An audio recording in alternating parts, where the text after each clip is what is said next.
우리 함께 하나님의 말씀 히브리서 11장 6절에 있는 말씀을 함께 보도록 하겠습니다. 신약 성경 히브리서 11장 6절에 있는 말씀입니다.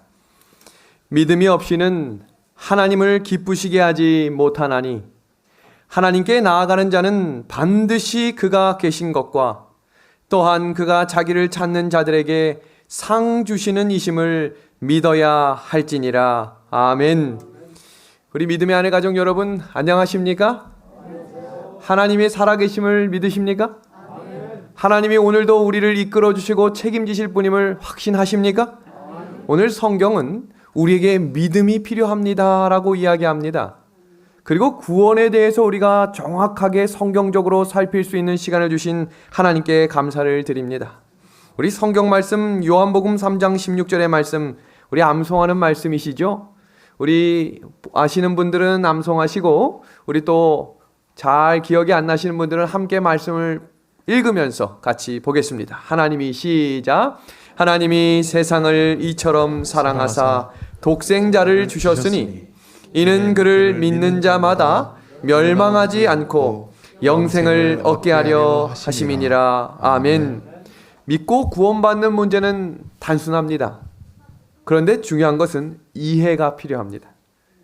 이 말씀을 듣는 것으로 이해되면 참 좋겠는데 하나님은 성경은 교육해야 한다라고 이야기하고 계시다는 사실입니다. 사도행전 16장 41절을 같이 봅니다. 이르되 주 예수를 믿으라. 그리하면 너와 내 집이 무엇을 얻겠다고 약속하셨어요? 구원을 받으리라. 아멘. 우리 이 말씀을 동의하시면 우리 함께 아멘으로 화답해 주시기를 바랍니다. 하나님이 세상을 창조하셨습니다. 하나님이 물로 세상을 심판하셨습니다. 예수님은 동정녀로 태어나셔서 우리를 죄에서 구원하신 우리의 독생자 예수십니다. 그 예수님은 성경에 예언된 대로 약속된 그대로 실제로 재림하실 것입니다. 성경은 하나님의 말씀을 있는 그대로 받아들이지 않는 사람들을 사단의 올무에 빠질 것임을 이야기하고 있습니다.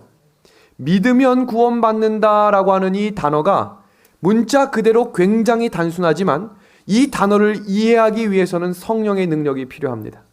오늘 우리가 함께 예배드리는 이 시간 동안 하나님이 이 말씀을 분명하고 명확하게 이해할 수 있도록 내 마음 가운데 성령의 지혜를 주시도록 함께 기도하며 이 말씀을 피기를 원합니다.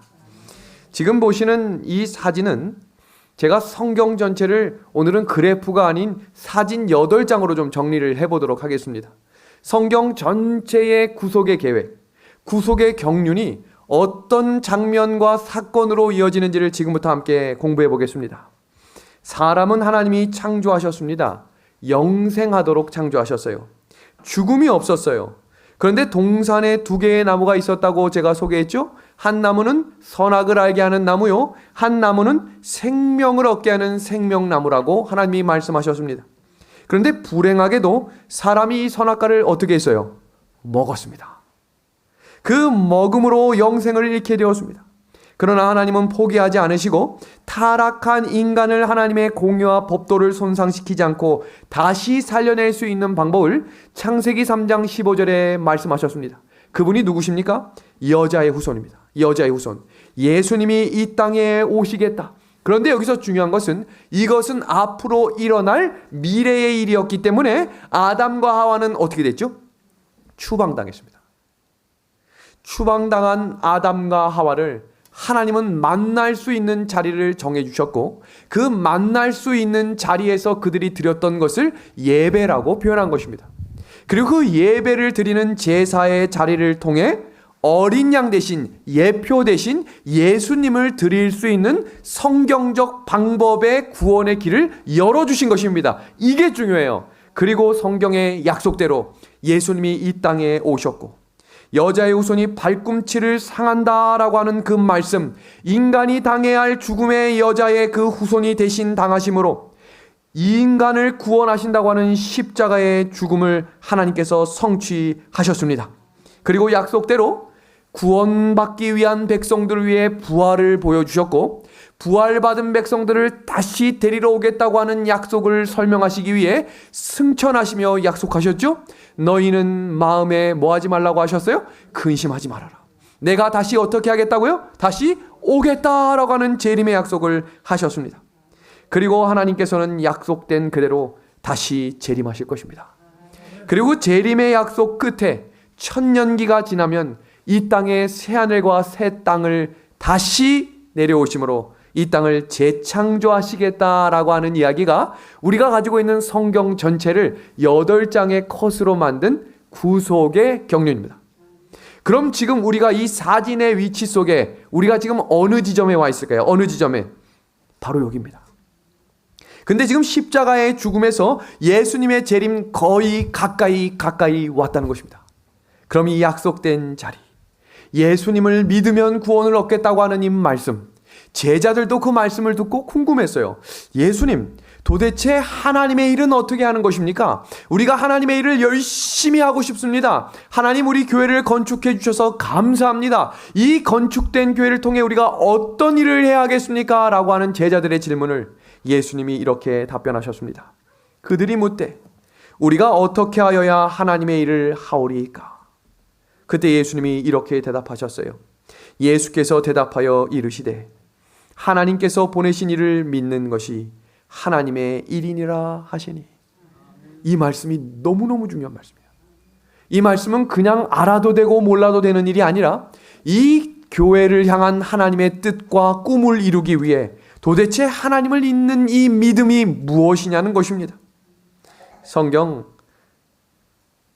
사복음서의 마태복음 9장에는 혈류병 걸린 한 여인이 등장합니다. 이 여인이 군중 속에 들어가 예수님의 옷자락을 만질 수밖에 없었던 그 간절함을 생각해 보시기 바랍니다. 무슨 믿음을 가지고 나아갔는가? 예수님 곁에는 언제나 사람이 너무 많았기 때문에 나 같은 여인은 예수님을 만날 수조차 없다. 그럼에도 불구하고 내가 예수님의 옷자락이라도 만질 수 있다면 나는 구원받을 수 있다는 확신을 가졌어요. 마지막 간절함을 가지고 전진하기 시작한 것입니다. 사람들 사이에서 이게 무슨 냄새야 라고 할 만큼 그 여인의 몸에서 냄새가 났을 것입니다. 그럼에도 불구하고 그는 예수님을 향해 전진합니다. 그런데 여기서 중요한 것은 그가 옷자락을 만져도 낫는다 라고 하는 믿음을 가졌을 때 실제로 어떤 일이 일어났습니까? 나왔습니다. 그런데 예수님께서 마가복음 9장 22절에 다음과 같은 말씀을 하셨어요. 예수께서 돌이켜 그를 보시며 이르시되 따라 안심하라. 내 믿음이 너를 구원하였다 하시니 여자가 그 즉시 구원을 받으니라. 아멘. 이 말씀을 보시면 옷자락만 만져도 나을 수 있다, 이런 믿음을 가지고 나가서 만지는 순간 예수님은 그 여인에게 내가 나았다라고 말하지 않으시고 뭐라고 말씀하셨어요? 지금 뭐라고 말씀하셨어요? 내 믿음이 너를 구원했다라고 이야기하는 것입니다. 그 다음 구절 보겠습니다. 그 즉시 뭘 받았대요? 구원을 받았다라고 이야기합니다. 믿음과 구원의 연결을 이해하시려면 이 여인의 출발점을 기억하셔야 돼요. 성경은 항상 그 사람의 마음의 동기를 보신다고 했거든요. 지금 이 여인은 예수님께로 가까이 갈 수 없었어요. 왜냐하면 군중들이 많이 있었기 때문이에요. 그 군중 사이에는 이 여인을 예수님께로 인도하는 방해자들이 너무 많이 있었습니다. 그래서 예수님이 그 여인에게 다가가셨어요. 성경에는 그 내용을 이렇게 정리하고 있습니다. 그리스도께서는 그 여자의 마음을 아시고 그가 서 있는 곳으로 발을 옮기셨다.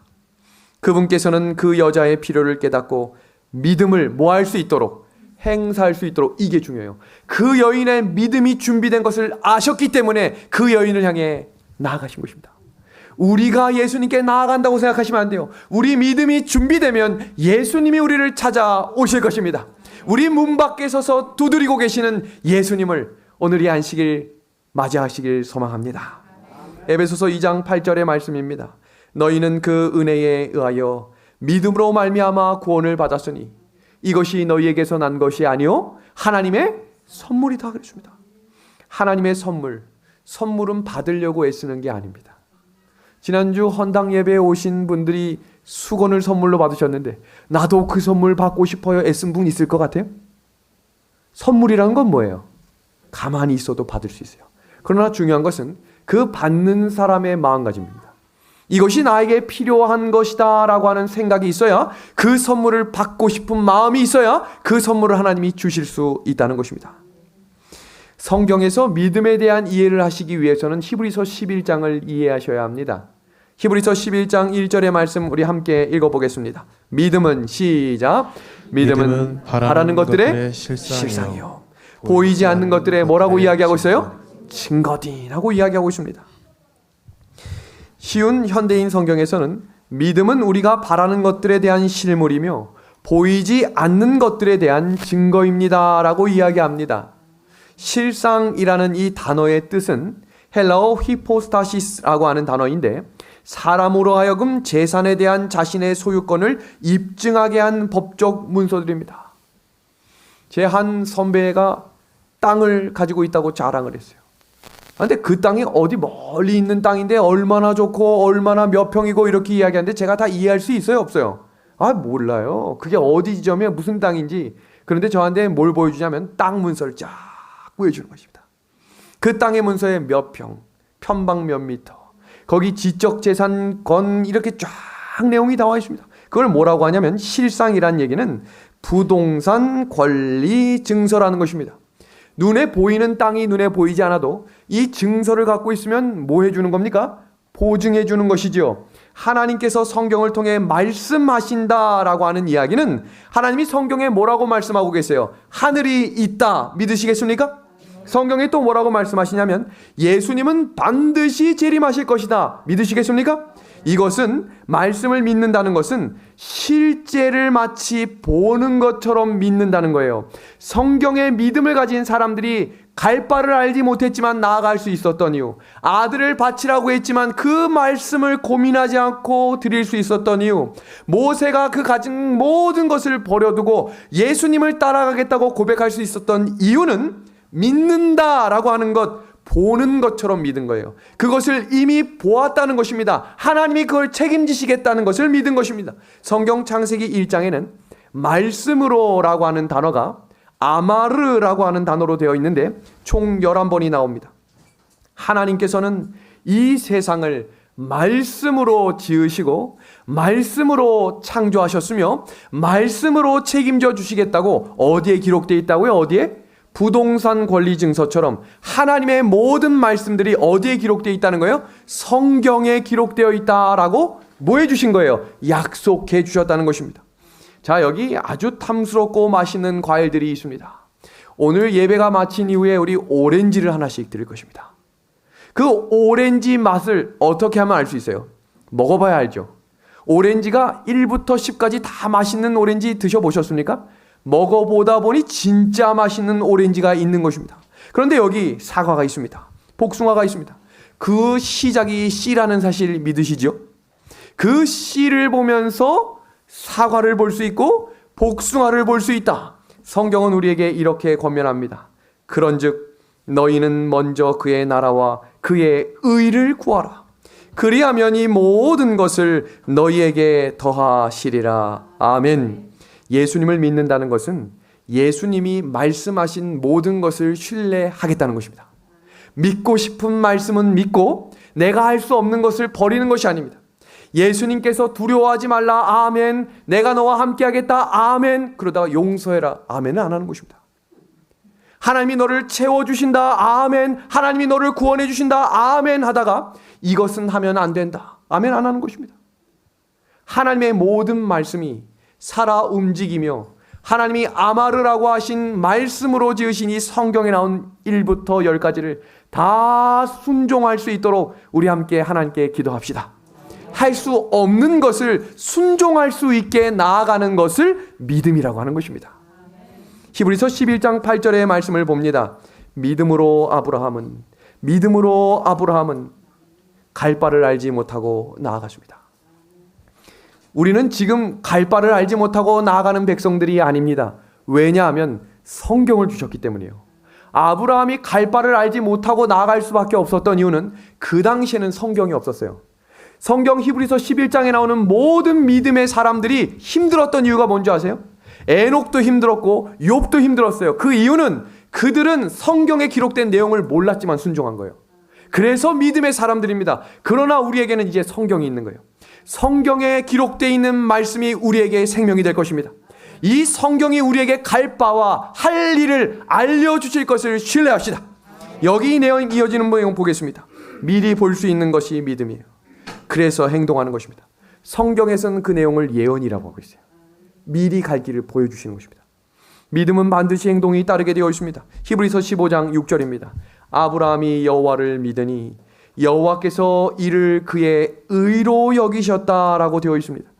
아브라함에게 가자라고 했을 때 아브라함이 담대한 믿음을 가지고 나아갔거든요. 그리고 아브라함에게 약속하셨어요. 내가 너에게 아들을 주겠다. 근데 어떤 분들은 아들을 주겠다 하고 바로 나온 줄 알지만 25년 동안 아들이 없었어요. 그리고 100세가 되는 그때에 예수님이 다시 나타나셔서 내가 너에게 아들을 주겠다라고 했더니 그때 아브라함의 믿음이 작아졌어요.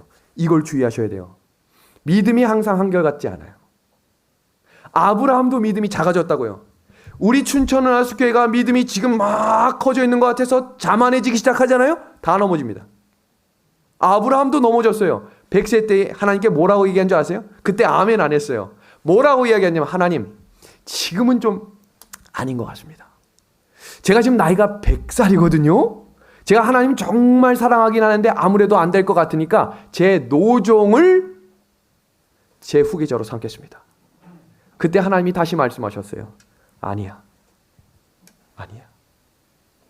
내가 너를 통해 하나님의 나라를 이룰 것이다. 삶에서 불가능한 일들도 믿으십시오.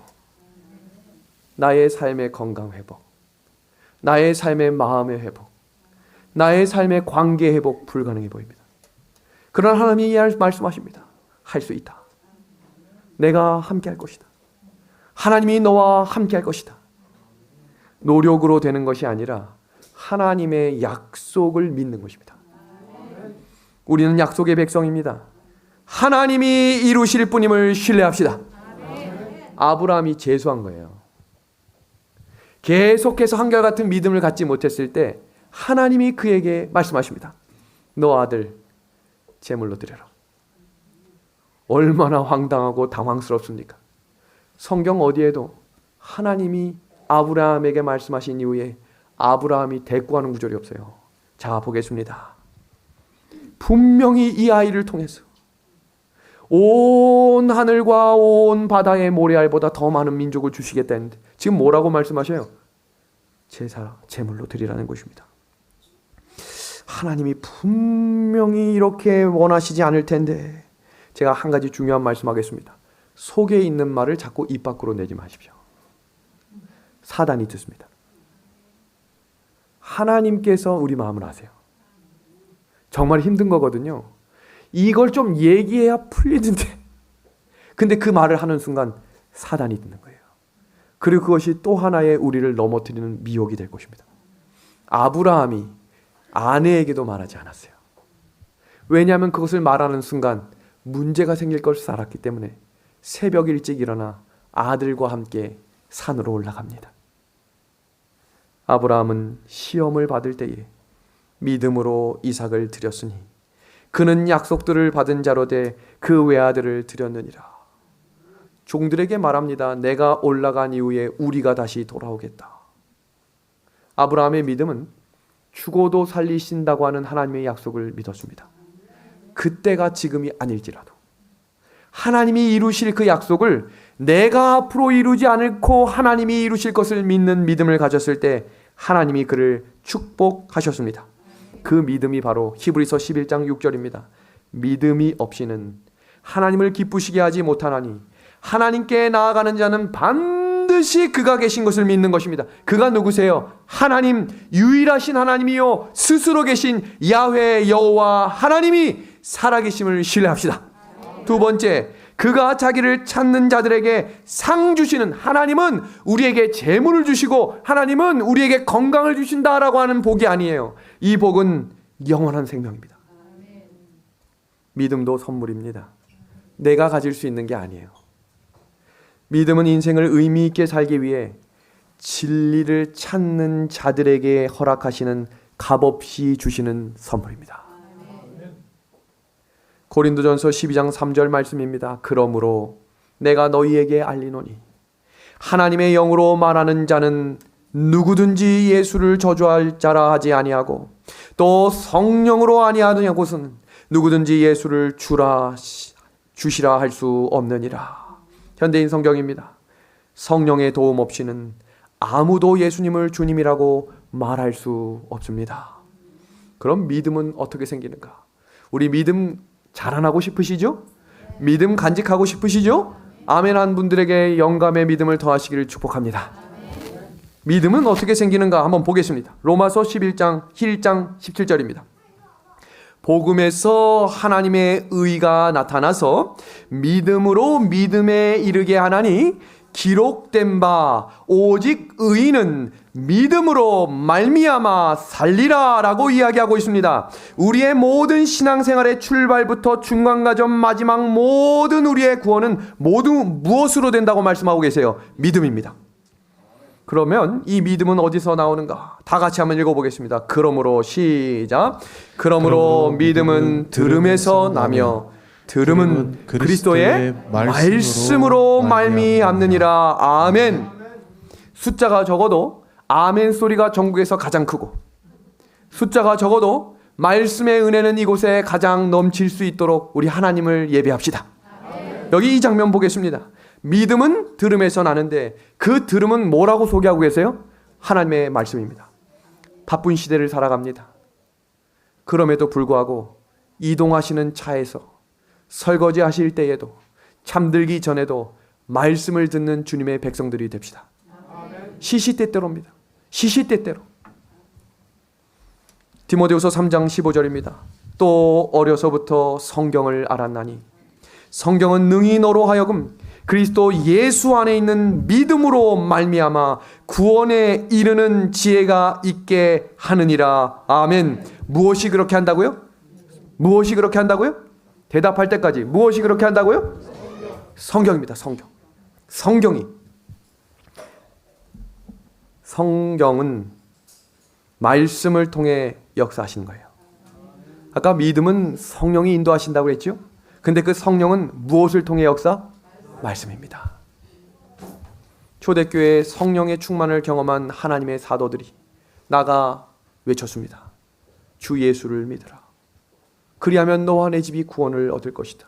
그때 사람들의 반응을 한번 보겠습니다. 준비된 사람들의 반응입니다.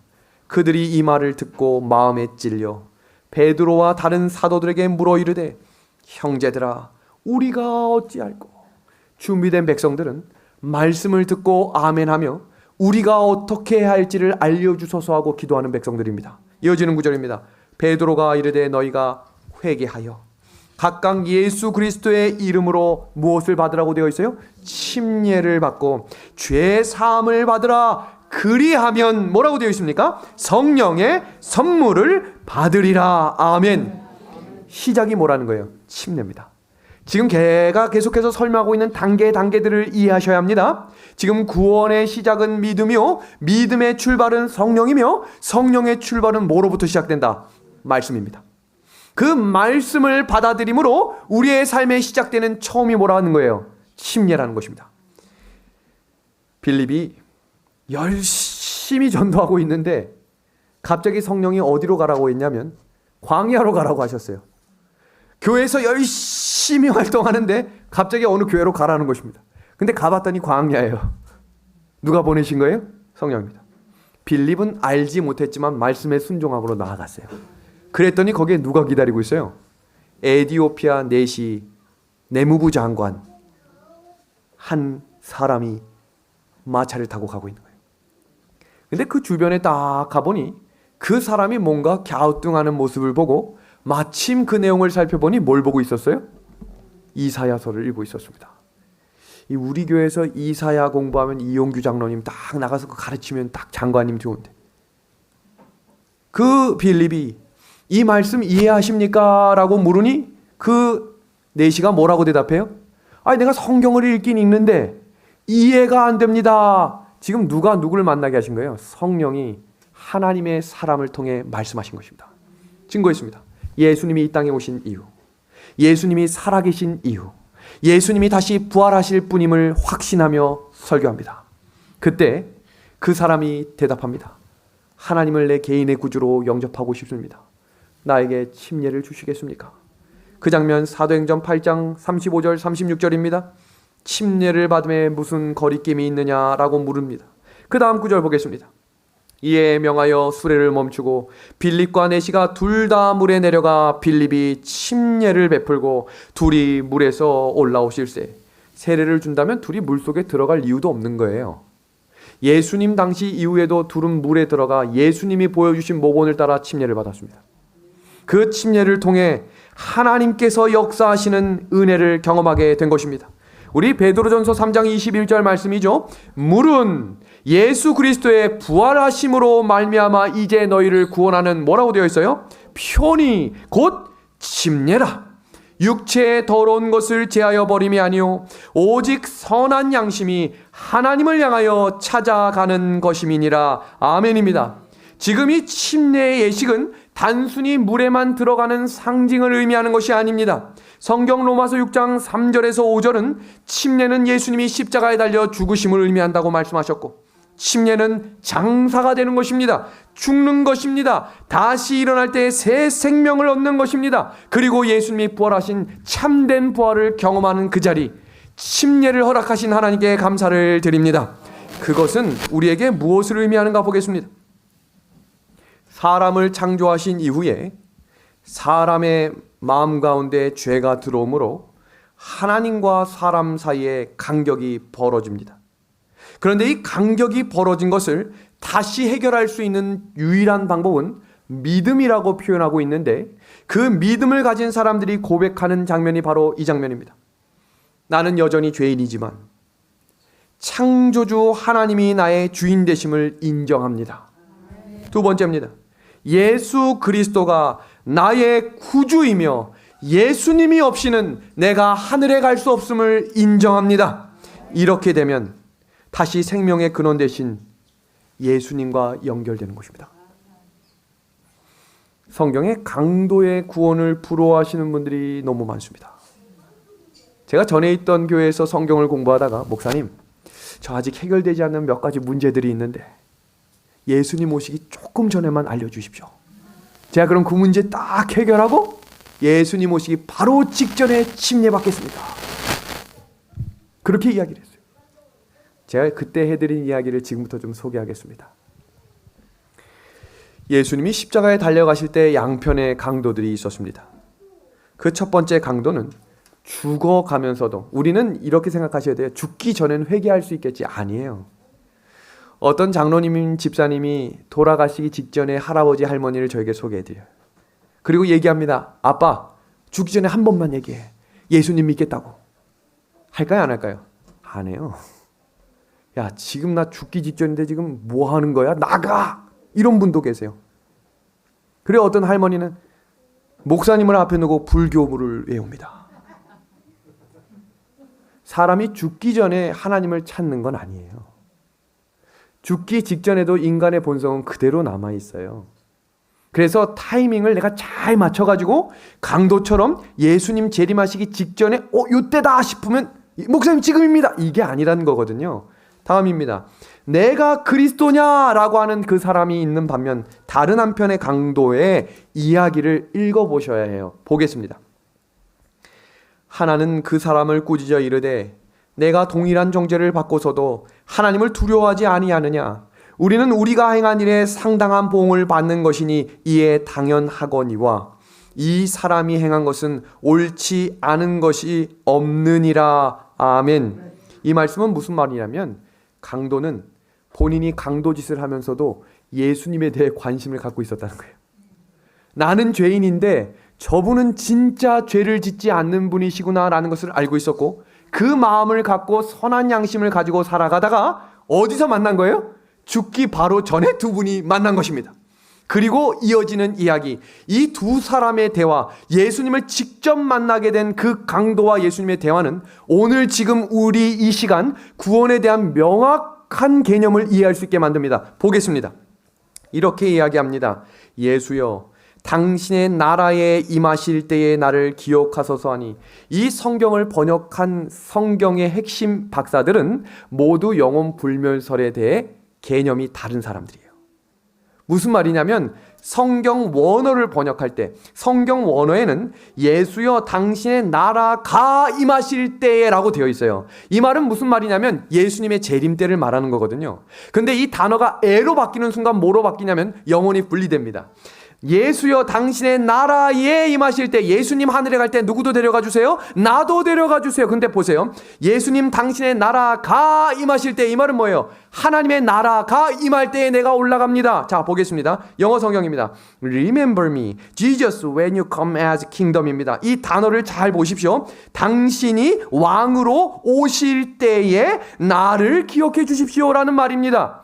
이 단어를 이해하시기 위해 한 문장을 더 봅니다. 요한복음 20장 17절입니다. 예수께서 이르시되 나를 만지지 말라. 내가 아직 아버지께로 올라가지 않았다. 예수님이 아직 하늘에 안 갔는데 어떻게 이 죽은 강도가 먼저 하늘에 갑니까? 이 번역에 대한 전후를 미리 설명드리는 거예요. 자, 보겠습니다. 누가복음 23장 43절에 예수님이 대답하십니다.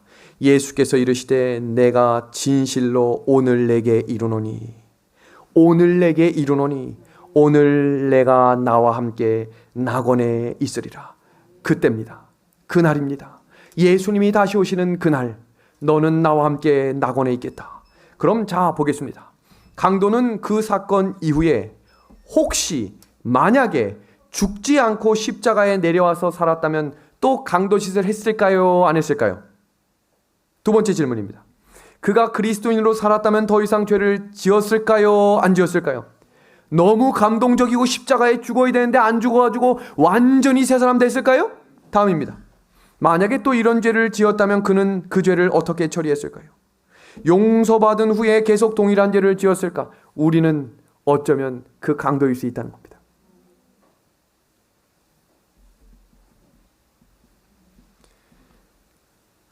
강도는, 이건 상상입니다. 내려와서 혹시 더 살게 됐다면 우선 제일 먼저 침례를 받았을 겁니다. 그리고 안식일마다 회당에 가서 예배를 드렸을 것입니다.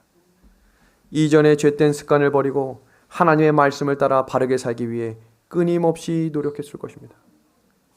실수하고 넘어질 때마다 자기를 구원해 주신 예수님을 생각하며 즉시로 뉘우치고 회개했을 것입니다. 죄를 안 지었진 않았을 거예요. 사람은 죄인입니다. 완벽한 사람은 없어요. 반복적인 죄를 가지고 가는 사람입니다. 그런데 중요한 사실이 있어요. 보겠습니다. 날마다 조금씩 변화되는 모습을 가져야 한다는 거예요. 다음입니다. 주변 사람들에게 변했다는 이야기를 들어야 제대로 살고 있는 거예요. 30년 만에 만난 사람이 너 똑같네 라고 하는 것은 지금 내가 신앙생활을 올바로 하지 못하고 있단 말이에요. 믿음의 하늘 가족 여러분, 성경 말씀 데살로니가전서 5장 23절을 함께 보겠습니다. 평강의 하나님이, 다 같이 읽어볼까요? 시작. 평강의 하나님이 친히 너희를 온전히 거룩하게 하시고 또 너희의 온 영과 혼과 몸이 우리 주 예수 그리스도께서 강림하실 때에 흠없게 보존되기를 원하노라. 아멘. 흠없게 보존되기를 원하셔야 합니다. 그 말은 내가 거룩하니 너희도 거룩하고 내가 온전하니 너희도 온전하라고 하는 하나님의 말씀을 내 삶에 역사하시는 하나님이 되실 수 있도록 기도하며 훈련해야 한다는 것입니다. 자, 이 장면입니다. 그렇다면 다 해결하지 못하고 죽었어요. 여전히 죄를 반복하고 여전히 하나님이 보시기에 연약한 모습으로 죽었어요. 그럼 그 사람은 어떻게 될까요? 오늘날 대부분의 그리스도인들이 이와 같을 텐데 나는 완전하다라고 하고 죽은 사람은 없거든요. 자, 한번 보겠습니다. 많이 변화되긴 했지만 그래도 연약한 인간이라 죄된 습관과 행동을 완전히 극복하지 못하고 죽었다면 어떻게 될까요? 여전히 자신의 삶에 대해 만족하지 못하고 때로는 죄책감이 생기고 구원의 확신도 잃을 때가 있는데 어느 날 갑자기 사고로 죽으면 어떡할까요? 지난주 목요일에 한 통의 편지를 받았어요. 목사님, 제 남편이 담낭암이 걸렸는데 너무 순식간에 돌연사를 한 겁니다. 이 낙담과 낙심을 위해 기도해 주십시오. 신실한 하나님의 백성이라고 믿고 나아갔는데 어느 날 갑자기 해결되지 않은 죄가 있었습니다. 해결을 온전히 죄된 해결을 못했는데 그럼 어떻게 될까요? 다음입니다. 늘 부족함을 느끼며 살았지만 여전히 주님을 구주로 믿고 주님을 본받아 살기를 원하면서 살다가 죽었다면 어떻게 될까요? 제가 이야기한 이 세 가지의 형편은 대부분의 그리스도인들은 이렇게 살다가 죽습니다. 지금부터 매우 중요한 말씀을 선포합니다. 가장 중요한 문제는 평상시 생활 속에서 인간의 무기력함과 죄됨을 절감하고 그리스도의 의를 의지하며 은혜로 거저주시는 구원에 대하여 감사함은 마음을 가지고 살았는가를 하나님은 보실 것입니다. 우리의 믿음이 자라난다라고 하는 것이 뭔가? 오늘 새벽에 온 한 편지를 소개합니다. 목사님, 행복한 안식일 기쁜 소식이 있습니다. 지난번에 함께 찾아뵈려고 했던 어떤 선생님이 그동안 춘천은하수교회 온라인 예배를 같이 드리셨는데 오늘부터 우리 교회로 나오신대요. 춘천은하수교회 온라인 설교 덕분입니다. 믿음이 자라나게 하신 하나님께 감사해요. 행복한 안식일 되세요. 성도 여러분, 말씀이 살아 움직이면 하나님이 일하시는 것입니다.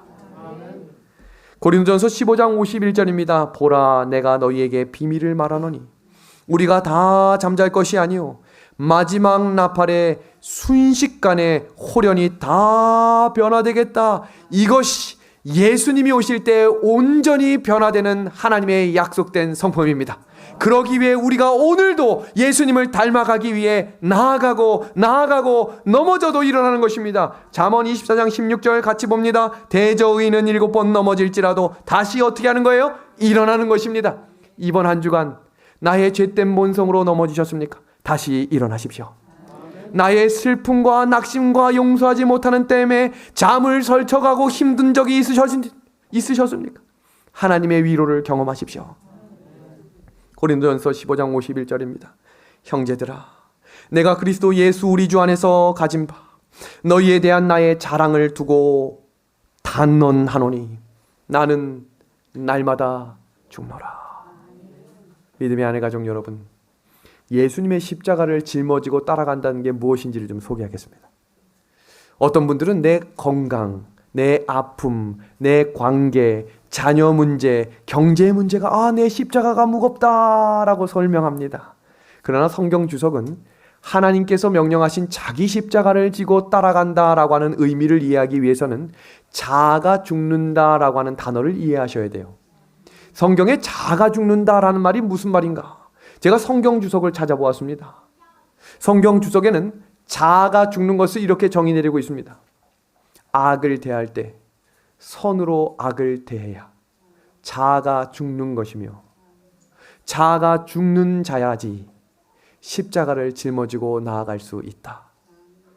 아멘입니까? 아멘. 악한 것을 악으로 대하지 마십시오. 정말로 어려운 일입니다. 그러나 예수님을 따라가기로 결심하신다면, 예수님이 경험하신 구원의 길을 함께 동행하기 원하신다면 선으로 악을 대하십시다. 부부의 관계도, 자녀의 관계도, 사람의 관계를 선으로 악을 대하시기를 소망합니다. 어제 저녁 예배를 드리는데 윤예섭이가 안 보이는 거예요. 아무리 찾아봐도 예배 시간이 다 끝낼 때까지 윤예섭이 없었습니다. 혹시 예섭이가 목회실에 있나 밖에 있나 찾아봤어요. 없는 거예요. 다 끝나고 9시 45분에 올라가서 예섭이한테 물어봤습니다. 너 어디 있었어? 집에 있었지. 이렇게 얘기하는 거예요. 아빠의 마음이 갑자기 화가 치밀어 오른 것입니다. 너 교회 안 오고 뭐 했어? 라고 했더니 얘기를 안 하는 거예요. 그러니까 아빠가 뭐 했겠어요? 꾸짖었어요. 너 그렇게 하면 안 돼. 근데 예섭이의 표정이 달라지는 것입니다. 가만히 돌이켜보고 생각해보니 내가 뭐 실수한 게 없나 찾아봤어요. 예섭이가 울먹울먹 있는 거예요. 뭔가 봤더니 집이 이사를 했는데 엄마 형은 다 내려갔어. 옷을 찾는데 30분 동안 자기 옷을 못 찾은 거예요. 왜냐하면 집안에 이 옷이 있는 곳이 바뀌고 그리고 제 방에 이 옷들이 옮겨지면서 그 칸칸이 이게 위치가 바뀐 거예요. 자기 나름대로 뭔가를 열고 찾고 열고 찾는데 안 되니까 내복밖에 없으니 내려올 수가 없는 그 마음을 제가 몰랐던 것입니다. 그래서 너 이러면 안 되라고 하니까 서러워 눈물을 흘린 거예요. 제가 어떻게 했겠어요? 미안합니다. 아이한테 머리 숙여 사과했어요. 그랬더니 이렇게 하면서 자기의 마음을 표현하며 대자로 잤습니다. 이 짧은 이야기는 우리가 사람을 대할 때 상황과 형편을 다 알지 못하고 먼저 내 마음을 표현할 일이 많이 있습니다. 그리고 내가 옳다고 이야기하며 끝까지 그 마음을 굳은 마음으로 짊어지고 갈 때가 있습니다. 선으로 대하십시오. 하나님의 방법입니다. 성경은 우리에게 이렇게 말씀하십니다. 내가 이미 얻었다 함도 아니요 온전히 이루었다 함도 아니라 구원을 경험했지만 그 구원이 온전히 다 이루어진 것이 아니라고 말씀하십니다. 달려가야 합니다. 누구에게 달려가는 거예요? 예수님께 말입니다. 예수님이 우리의 해결이고 예수님이 우리의 방법임을 이야기하는 것입니다. 자, 베드로서 3장 18절입니다. 오직 우리 주 곧 구주 예수 그리스도의 은혜와 그를 아는 지식에서 뭐해가라? 자라가라. 영광이 이제와 영원한 날까지 그에게 있을지어다. 아멘. 성경에서 가장 온전한 변화를 경험했고 예수님의 모습을 그대로 보여준 사람을 모세라고 이야기합니다. 오늘 이 모세가 어떻게 자라났는지를 소개하겠습니다. 출애굽기 32장 32절을 살펴보면 모세는 내 죄의 이름을 생명책에서 지우시고 모든 백성들을 구원해달라고 이야기합니다. 자, 한번 질문해 볼까요? 질문 안 하겠습니다. 한 사람을 부를 수가 없네요. 저한테 하나님이 춘천은하수교회를 내가 멸해갔다라고 이야기하면 아니에요. 하나님 제 이름을 지어주시고 춘천은하수교회를 살려주십시오. 참 어려운 기도 같아요. 민수기 12장 3절입니다. 이 사람의 모세는 온유함이 지면의 모든 사람보다 더했다. 민수기 12장 7절 8절은 모세가 전진하는 길마다 가장 어렵게 했던 사람 중에 하나는 가족이었습니다. 누나가 와서 말합니다. 야, 내가 너를 하는데 왜 이렇게 까불어? 아론 형이 와서 말합니다. 너만 지도자냐? 그럼 뭐라고 얘기할 수 있겠어요? 저한테 왜 이러세요? 저도 힘들어요. 하나님께서 대신 벌하셨어요. 미리암이 문둥병에 걸린 거예요. 그러면 일반 사람 같으면 아이고 참 내가 평소에 잘하라고 했잖아. 이래서 되겠어? 라고 말할 수 있지 않겠습니까? 하나님께 기도합니다. 그를 고쳐주십시오. 모세는 자만심과 자신감이 넘치는 사람이었어요. 그는 급한 성경 때문에 사람도 죽일 만큼 불가피한 사정으로 하나님이 하지 말라고 한 이방 여인과 결혼까지 한 사람입니다. 그런데 40년 광야 시간을 보내며 자아가 많이 죽었습니다. 이제 선으로 악을 대할 수 있는 사람이 된 거예요. 여기서 중요한 사실이 있어요. 그럼에도 불구하고 모세가 넘어졌어요. 이제 아시겠어요? 완전하고 완벽한 사람은 없어요. 내가 침례를 받고 매일 새벽을 기도하고 날마다 하나님께 붙들려가는 모세마저도 넘어졌습니다.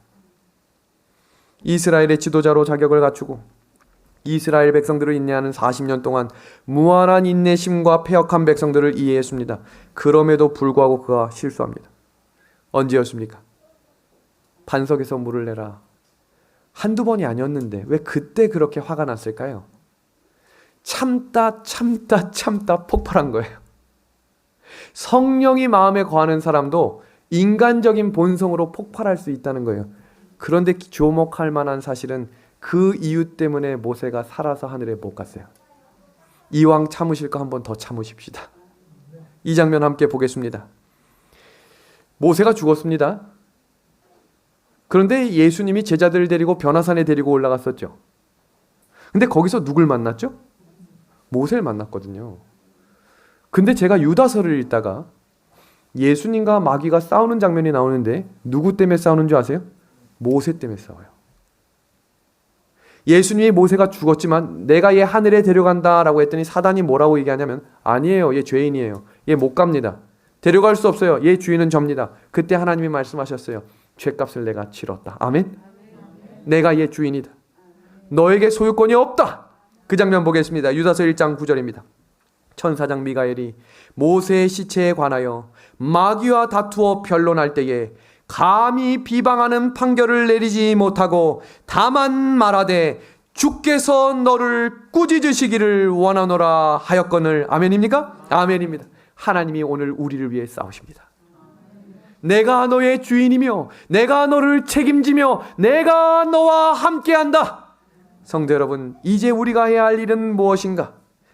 품성의 변화를 하나님께 나아가는 일을 쉬지 않고 나아가야 하는 것입니다. 죄는 인간에게서 하나님의 영상을 훼손하고 거의 말살시켰다. 인류를 위한 구원의 계획이 세워지고 유해의 생명이 허락된 이것을 회복하기 위함이었다. 그럼 우리가 하나님의 형상으로 하나님의 모습으로 창조된 사람들의 모습 속에 거의 사라졌다라는 말은 무슨 말이에요? 아직 남아있단 말이에요. 아멘인가요? 아멘이에요.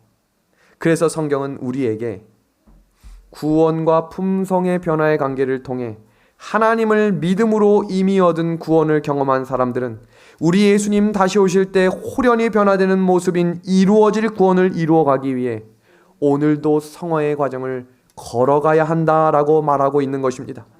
이루어가는 구원을 이루고 있는 증거를 소개합니다.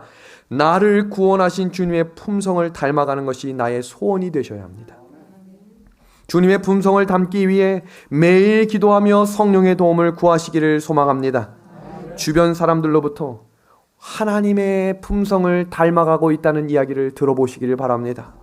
늘 다른 사람들의 유익과 행복을 위해 희생하고 헌신하고 싶은 마음을 가지시기를 소망합니다.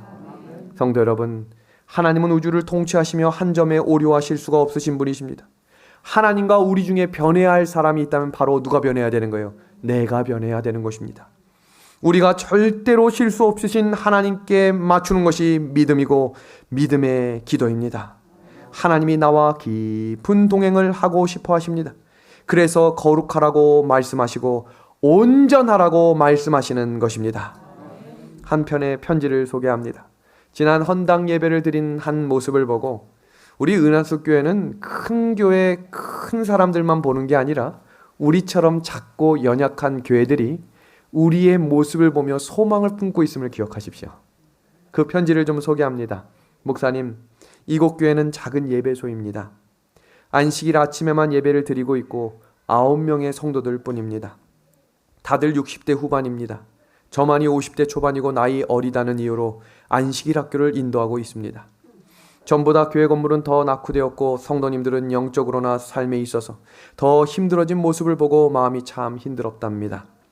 말씀으로 같이 살고 싶다는 소망이 있었죠. 그러던 와중에 춘천은하수교회 새벽기도에 동참하게 되었고 지금은 화금요일에 개인적으로 집에서 춘천은하수교회 영상예배로 같이 예배를 드리고 있습니다. 많은 부분에서 목사님 입술로부터 전해지는 하나님의 말씀이 제 영적인 삶을 깨우고 있습니다. 말씀을 통해 믿음이 자라남을 경험합니다. 이 은혜를 주신 하나님께 감사 찬양을 드립니다. 춘천은하수교회를 새롭게 단장케 하신 하나님의 은혜와 능력에 감사드립니다. 그리고 이 새 성전을 건축하는데 마음을 합한 춘천은하수 성도님들께도 감사한 마음입니다. 오직 하나님의 영광을 위해서 하나님의 뜻이 춘천은하수교회에 이루어지기를 간절히 기도드립니다. 남은 시간도 진리의 성령님께서 목사님 마음과 춘천은하수교회에 충만히 임하시기를 기도드립니다. 전진 또 전진입니다. 감사합니다. 아멘. 믿음의 하늘가족 여러분, 우리의 마음속에 기도의 음성과 기도의 소리가 들리지 않아도 합심해서 드리는 중보기도가 있음을 기억합시다. 우리에게 원하시는 하나님의 마음을 지금 이분의 편지를 통해 말씀하신 것입니다. 자라나야 합니다. 자라나야 합니다.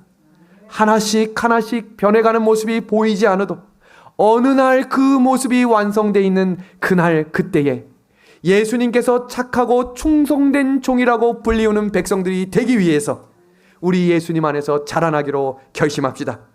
그러기 위하여 말씀의 성령을 구하는 것입니다. 다 같이 읽어보겠습니다. 그들을 시작. 그들을 진리로 거룩하게 하옵소서. 아버지의 말씀은 뭡니까? 진리입니다. 말씀이 진리입니다. 그 말씀이 살아 움직임으로 우리를 깨워 주실 것입니다. 믿음의 하늘 가족 여러분, 오늘 말씀을 정리하며 오늘 하나님께서 말씀하신 이 진리의 말씀 구원, 그 구원의 길에 전진하기 위해 필요한 성령, 그 성령을 구하기 위해 생명 되신 말씀, 그 말씀이 우리의 삶이 되기 위해 우리의 필요한 진리, 그 길을 함께 전진합시다. 말씀을 마치겠습니다.